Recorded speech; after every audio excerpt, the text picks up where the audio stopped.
everybody, Lisa A. Romano here, the Breakthrough Life Coach, and today I've been asked to do a video by a YouTube viewer who asked me point blank, listen Lisa, I live with the narcissist, I have to deal with this every day. Can you just give me a couple of key phrases that I can use to push him off balance? And I thought, sure, I could give you some of the key phrases that I've used during my life. One of the things that I want to make clear right here, right now, is that we cannot control someone else's reality.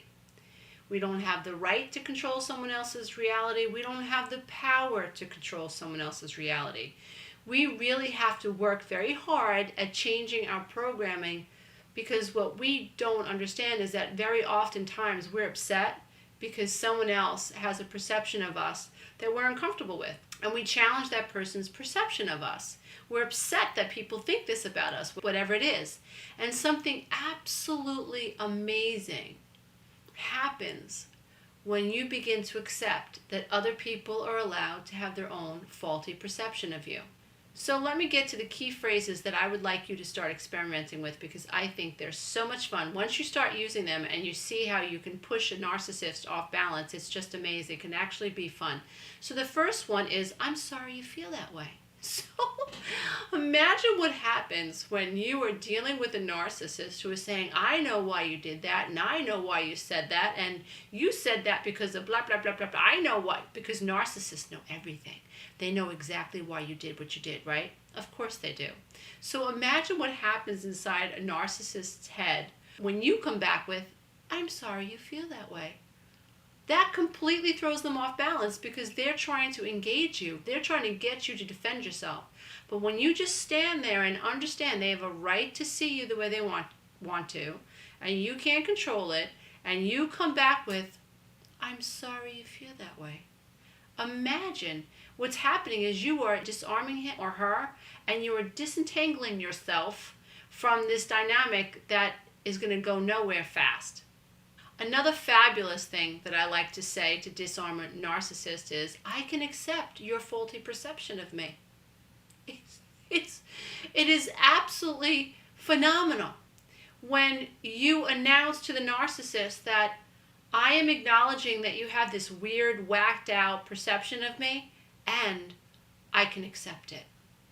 Because what they're trying to do is engage you in not accepting their reality, not accepting their reality of you. So when you say, I can accept your faulty perception of me, you are cutting the psychic cords to this narcissist, and you're letting him or her know that you're not going to be manipulated. Like, whatever they think and feel is perfectly okay with you. The third thing that I like to say, if I ever have an exchange with a narcissist, is, I have no right to control how you see me.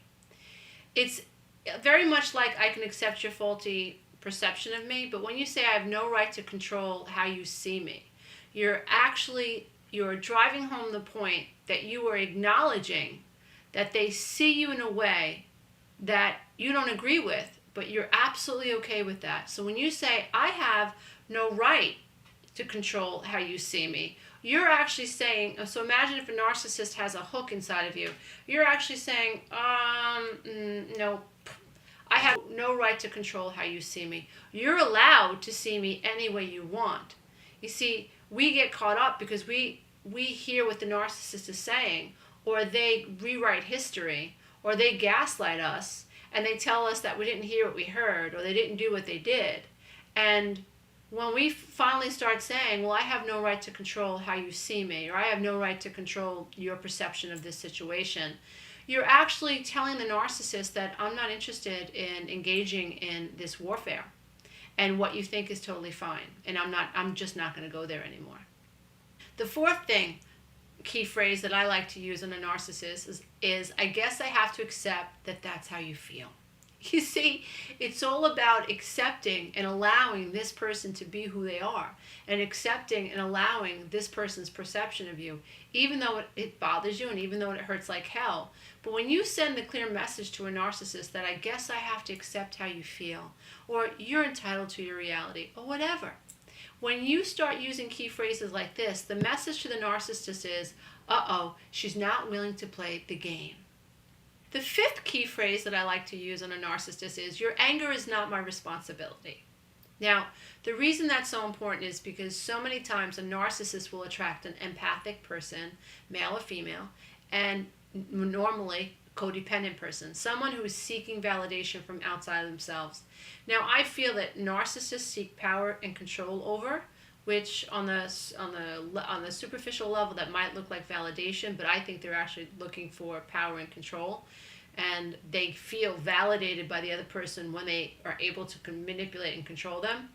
And codependents are seeking validation. So it's a beautiful blend. It's a hand in a glove, a narcissist and a codependent, or a narcissist and an empath. In these dynamics, there's only room for one self, and that's the self of the narcissist. And both people are focused on the one person, which is the narcissist. The codependent or the empath is worried about the narcissist, and the narcissist is worried about the narcissist. And also, we suffer, the codependents and empaths, we're afraid to make people angry.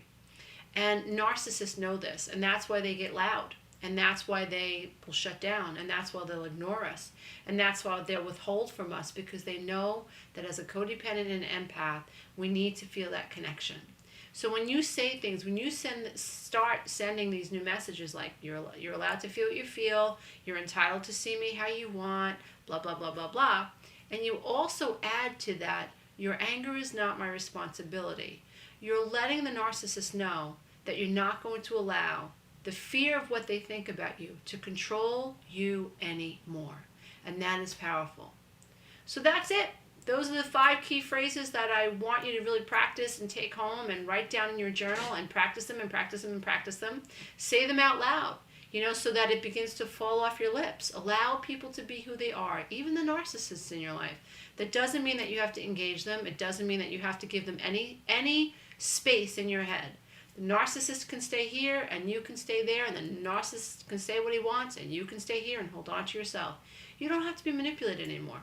You don't have to engage if you don't want to. And I hope these key phrases have helped you. And if they have, leave me a comment below. And if you can, if you feel so inclined, subscribe. Namaste, everybody. I bow to the love and the light in you.